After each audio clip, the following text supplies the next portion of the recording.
만나기 위해서 열심히 살아가고 있어요. 다들 지금 만나는 사람이 운명이라고 믿는다면 저의 글을 읽고 다시 한 번 더 생각해 보시는 계기가 되셨으면 합니다. 저는 몇 년 전 7년을 만난 남자친구가 있었어요. 20대 중반의 가장 풋풋한 시기에 만나서 오래 연애를 했습니다. 저희 커플은 제 친구의 소개로 만나게 되었어요. 제 친구가 저한테 관심 있어 하는 오빠가 한 명 있다며 소개받을 건지 물어보길래 처음에는 가볍게 만났습니다. 그런데 기대했던 것보다 저와 너무 잘 맞았고 대화도 잘 통하더라고요. 저와 오빠는 처음 만난 그 식당에서 5시간 동안 쉴 새 없이 대화를 나누었습니다. 가치관과 성격까지 너무 잘 맞았어서 이 남자와는 왠지 운명이란 생각이 들었어요. 그래서 그 뒤로도 자주 만나게 되었고 저희는 자연스럽게 연인이 되었습니다. 오빠와 7년 동안 사귀면서 싸운 적도 드물고 너무 잘 맞았어요. 권태기도 없었고 오빠가 저한테 워낙 잘해줘서 오빠한테 너무 고마웠죠. 그렇게 저희는 30대가 되었고 집안에서도 슬슬 결혼을 준비하라는 말이 나와 이때다 싶어 결혼 준비를 하기 시작했습니다. 이미 집도 합쳐서 신혼집에서 둘이서 사는 중이었어요. 코로나 때문에 결혼식을 계속 미루고 있어서 아직 정확한 날짜는 못 정했습니다. 결혼식을 미룬 대신에 더 퀄리티 높은 결혼식을 준비하고 있었죠. 아직 결혼식을 제대로 올리기 전이지만 남자친구와 둘이서 한 집에서 사는 건 꿈만 같았습니다.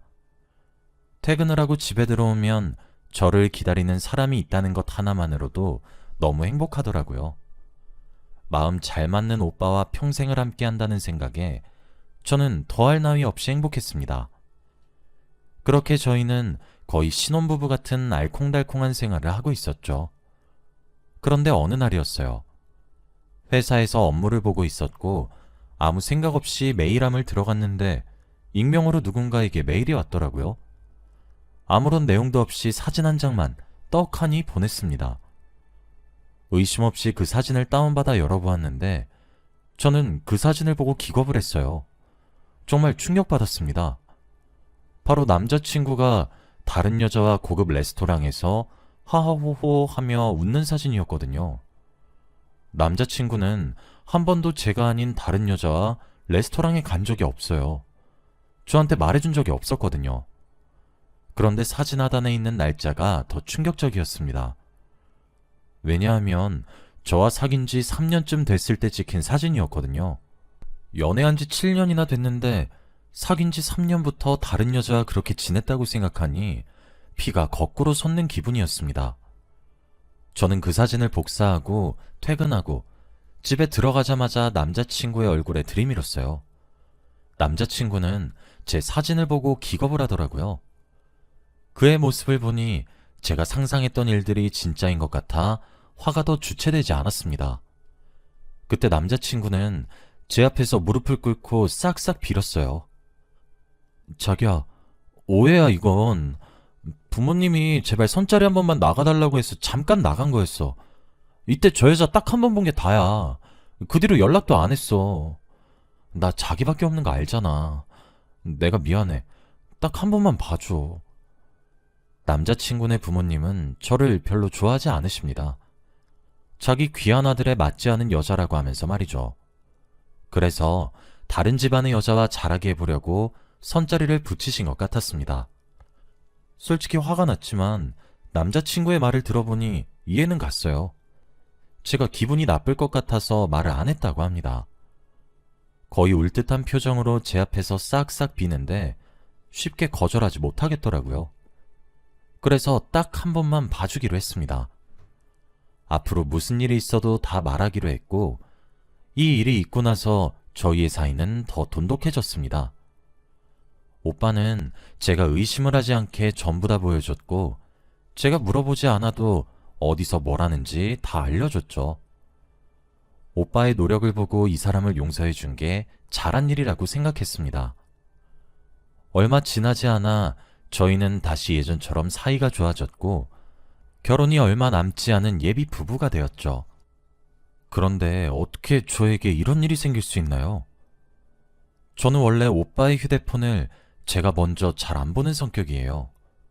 너무 집착하는 것 같고 오빠가 스트레스를 받아야 할 것 같아서 그냥 오빠를 믿는 편입니다. 제가 물어보지 않아도 다 알려줘서 딱히 휴대폰 검사를 하지 않죠. 그런데 왠지 그날따라 오빠의 휴대폰이 보고 싶더라고요. 한 번도 이런 적이 없었는데 왠지 오빠의 휴대폰을 보면 무언가 건질 것 같은 기분이었습니다. 그래서 저는 오빠의 휴대폰을 열어보았어요. 비밀번호도 다 알아서 쉽게 열 수 있었죠. 그런데 거기서 충격적인 것을 보게 되었습니다. 저번에 선자리를 가지고 나서 다시는 그 여자를 만나지 않았다고 말했는데 그건 다 거짓말이었어요. 그 여자와 주기적으로 연락 중이었습니다. 그것도 여자친구라고 칭하면서 말이에요. 저와 그 여자 둘이서 보란 듯이 카톡 대화창에 맨 위에 있었습니다. 이미 둘은 술도 먹고 하룻밤도 보낸 사이였어요. 오빠는 저와 그 여자에게 양다리를 걸치고 있었던 것이죠. 온몸에 소름이 돋고 도저히 진정이 되지 않았어요. 어떻게 해야 할지 머릿속으로 생각하고 있는데 그 순간 오빠가 들어왔습니다. 자신의 휴대폰을 보고 화가 나 있는 저를 보더니 상황 파악을 한 것 같더라고요. 그리고 저에게 다가와 제가 그 여자와 대화를 나눈 걸 읽고 있는 걸 봤습니다. 갑자기 대뜸 제 앞에서 무릎을 또 꿇고 싹싹 빌더라고요. 저는 그 모습도 이젠 못 믿었고 더 이상 오빠와 미래를 함께 할 수 없었습니다. 저는 자리에서 일어나 짐을 쌌어요. 오빠가 저를 말리며 제발 한 번만 봐달라고 애를 썼지만 제가 그 말을 믿을 리가 있나요? 제가 짐을 싸는 걸 오빠가 막고 있는 게 너무 짜증나서 냅다 뺨을 내리쳤습니다. 그 순간 오빠는 온몸이 굳어버렸고 저는 그 틈을 타 바로 짐을 싼 뒤 신혼집을 나갔죠. 그리고 저는 울면서 친정집으로 갔어요. 배신감이 미친 듯이 들었고 너무 서러웠어요. 친정으로 가니 부모님이 왜 그러냐고 물으셨지만 걱정 끼쳐드리고 싶지 않아서 아무 말 않고 바로 방으로 들어갔어요. 방문을 잠그고 몇 시간이나 펑펑 울었습니다. 저와 사귄 지 3년째부터 그 여자를 만났던 것이니 그럼 그 여자와 4년째 열애 중이라는 거잖아요. 생각을 하면 할수록 납득이 되지 않았습니다. 다른 여자를 만나고 있던 사람과 결혼을 꿈꾸고 있었다뇨. 제가 너무 한심하고 그냥 어디론가 도망치고 싶었습니다. 그런데 그날 새벽이었어요. 울다 지쳐 잠에 들었는데 오빠한테서 전화가 오더라고요. 정말 받을까 말까 고민했는데 결국 받았습니다. 무슨 말을 할까 궁금해서 전화를 받았는데 오빠는 의미심장한 말을 했어요. 난 자기가 없으면 내 인생은 살아도 사는 게 아니야. 난 자기밖에 없어. 자기가 없다면 난 차라리 죽는 게 나아. 다음 생엔 꼭 좋은 남자가 될게. 그땐 꼭 만나줘. 한 번만 기회를 준다면 나 다신 안 그럴게. 내 목숨 걸 수 있어. 마지막으로 한 번만 보면 안 될까? 그 순간 무언가 무서운 느낌이 들었어요. 왠지 오빠가 위험한 짓을 벌이고 있는 것 같은 직감이 왔고 저는 무작정 신혼집으로 뛰어갔습니다. 그런데 제 예상처럼 오빠는 나쁜 선택을 시도 중이었고 그 순간 아무것도 보이지 않았고 그저 오빠를 살려야겠다는 생각이 들었습니다. 오빠는 한 번만 기회를 주면 살아보겠다고 했고 저는 고민도 없이 그렇게 하겠다고 했어요. 저의 말을 듣고 오빠는 저에게 왔고 겨우 오빠의 목숨을 살릴 수 있었습니다. 정말 무서워 죽는 줄 알았어요.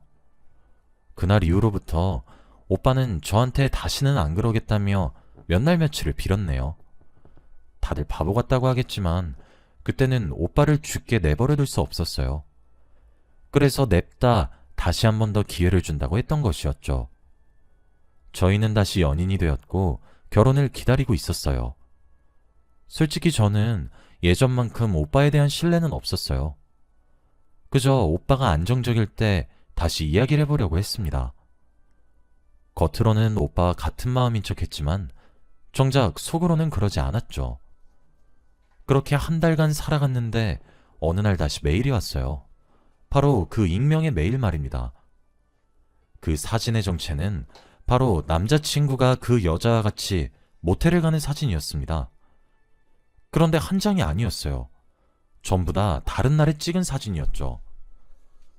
둘은 매일 같은 모텔에 같은 호실로 들어갔고 누군가 그걸 찍어서 저에게 보내준 겁니다. 그런데 더 충격적인 건 따로 있었어요. 저에게 그 여자와의 관계가 들키고 정리하겠다고 했던 그 한 달 동안에도 모텔을 갔더라고요. 아무 일도 없었다는 듯이 말입니다. 그 사진들을 보고 저는 도저히 제정신으로 살 수 없었어요.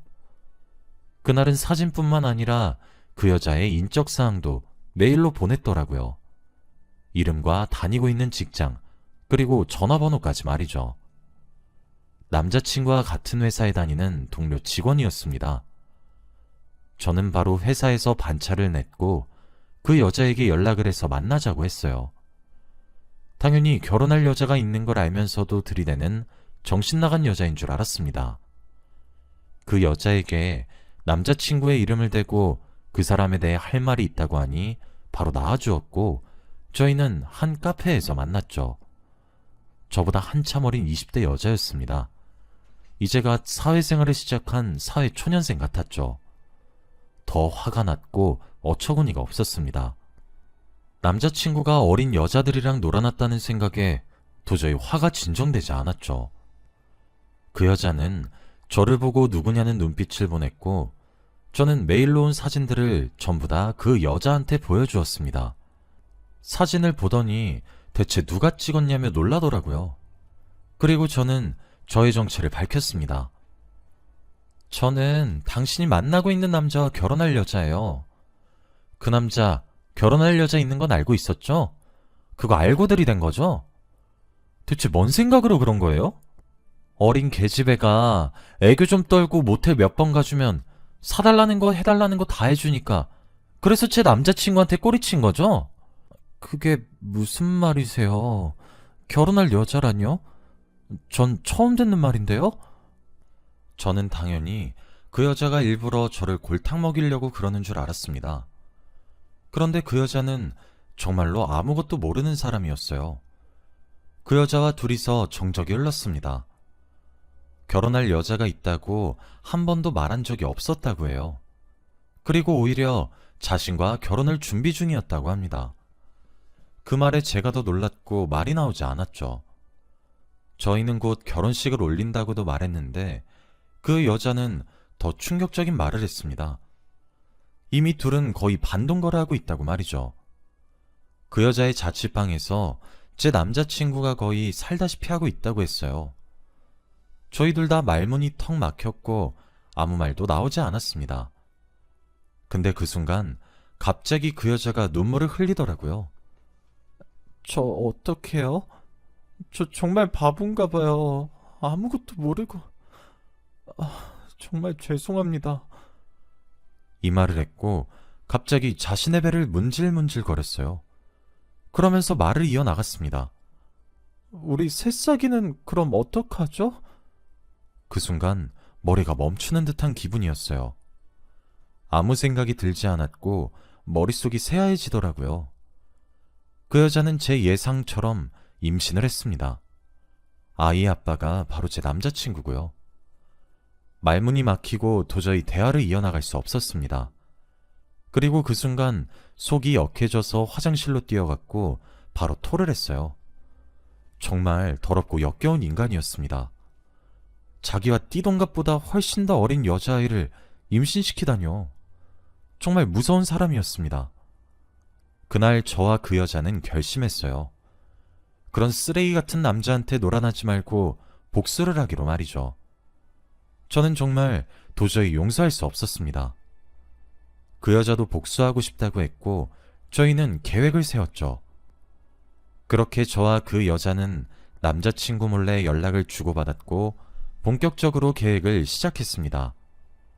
저는 남자친구한테 결혼하기 전에 연애 감정을 느껴보자고 꼬셨어요. 그러면서 모텔로 데려갔습니다. 바로 그 여자와 밥 먹듯이 갔던 그 호텔의 그 호실로 말이죠. 제가 카운터에 가서 방 번호를 말하니 남자친구가 화들짝 놀라더라고요. 그러면서 저에게 자기 여기 와본 건 아니지? 아니, 너무 잘 알아서 나 조금 당황스러워 라고 하는데 웃겨 죽는 줄 알았습니다. 그리고 저는 아무 말 없이 그곳으로 들어갔고 남자친구는 처음 온 척 연기를 하더라고요. 그 모습조차 역겨웠습니다. 그리고 저희는 분위기를 탔고 마지막 밤을 보냈죠. 제 옆에서 누가 업어가도 모를 것처럼 잘 때 저는 사진을 찍어 그 여자한테 보냈어요. 1시간 뒤 그 여자가 저희 방에 들어왔고 자고 있는 남자친구의 얼굴에 냅다 찬물을 끼얹었습니다. 화들짝 놀라며 남자친구가 일어났고 그때 그 여자는 뺨을 때렸죠. 젊은 여자였는데도 아주 맛깔나게 뺨을 잘 때리는 모습을 보고 조금 놀랐습니다. 남자친구는 영문도 모른 채 물사대기와 뺨을 맞으니 많이 화가 난 것 같았죠. 그리고 갑자기 저와 그 여자 둘이서 자신을 죽일 듯이 노려보고 있으니 상황 파악을 한 것 같았습니다. 아, 너희들이 손잡고 아주 다 연맥이려고 작정을 했구나. 그래, 오늘 누가 죽어서 여기 나가는지 한번 해보자. 이 말을 하며 갑자기 옆에 있는 유리 재떨이를 머리 위로 들더니 저와 그 여자를 내리치려고 했습니다.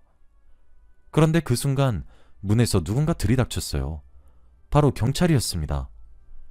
그 순간 남자친구는 비명을 지르며 도망치려고 안간힘을 썼지만 될 리가 있나요? 바로 경찰에 잡히며 수갑을 채우고 있었습니다. 남자친구는 저와 그 여자를 보며 욕을 하고 있었고 저는 마지막 한마디를 했어요. 네가 이러고 다니니까 우리 같은 여자들한테 걸리는 거야. 너도 이게 처음은 아니겠지? 아직 한 번도 걸린 적 없이 잘 넘어갔겠지. 너도 참 재수없다. 우리 같은 여자한테 걸리다니. 다신 이딴 짓 하지 말고 정신 차리면서 살아. 너랑 혼인신고 안 한 게 내 인생에서 가장 잘한 짓이다. 남자친구는 비명을 지르며 모텔방을 경찰과 같이 빠져나갔고 저는 그 순간 다리에 힘이 풀려 주저앉아 버렸어요. 그리고 그 여자와 안으며 펑펑 울었습니다. 큰 고비를 하나 넘긴 기분이었거든요. 너무 서러웠고 이때까지 꽁꽁 숨겨놨던 감정들이 한꺼번에 폭발한 기분이었습니다. 그리고 저는 조사를 받기 위해 그 여자와 경찰서로 갔죠. 그리고 조사를 받는 과정에서 알게 되었습니다. 저에게 익명의 메일을 보내준 사람의 정체를 말이죠. 바로 저에게 남자친구를 소개시켜주던 저의 친구였습니다. 너무 상상치도 못한 인물이라 놀랐는데 그 친구는 저에게 충격적인 말을 했어요. 우연히 식당에 가서 제 남자친구가 다른 여자와 데이트라는 걸 봤고 그때 남자친구와 마주쳤대요. 그런데 그 사실을 저에게 알리면 자신이 무슨 짓을 할지 모른다고 했답니다. 그리고 자기뿐만 아니라 자기 가족들까지 위협을 한다고 하면서요. 우선 사진은 몰래 찍어두었는데 후폭풍이 두려워 저에게 말도 못하고 꽁꽁 숨기고 있었는데 제 친구한테 그 여자와 데이트하는 걸 자주 들켰대요. 그때마다 입조심하라고 협박을 하니 저에게 마음껏 보낼 수 없었다고 합니다. 그런데 정말 결혼을 할 것 같으니 이건 아닌 것 같아 보냈대요. 사진 때문에 자신을 수십 번이나 찾아왔는데 겨우겨우 도망치면서 살았다고 합니다. 그동안 얼마나 힘들었는지 펑펑 울면서 말하는데 너무 고맙고 미안한 거 있죠? 이런 친구를 제 옆에 두었다는 게 너무 자랑스러웠고 제가 옆에서 아무것도 못해준 게 미안했습니다. 이 친구가 아니었다면 저는 아직도 그 쓰레기 같은 남자의 사생활을 모르고 결혼을 했겠죠. 생각만 해도 아찔합니다. 그리고 저는 또 하나 알게 된 사실이 있어요. 제 전 남자친구는 전과가 한두 개가 아니었습니다.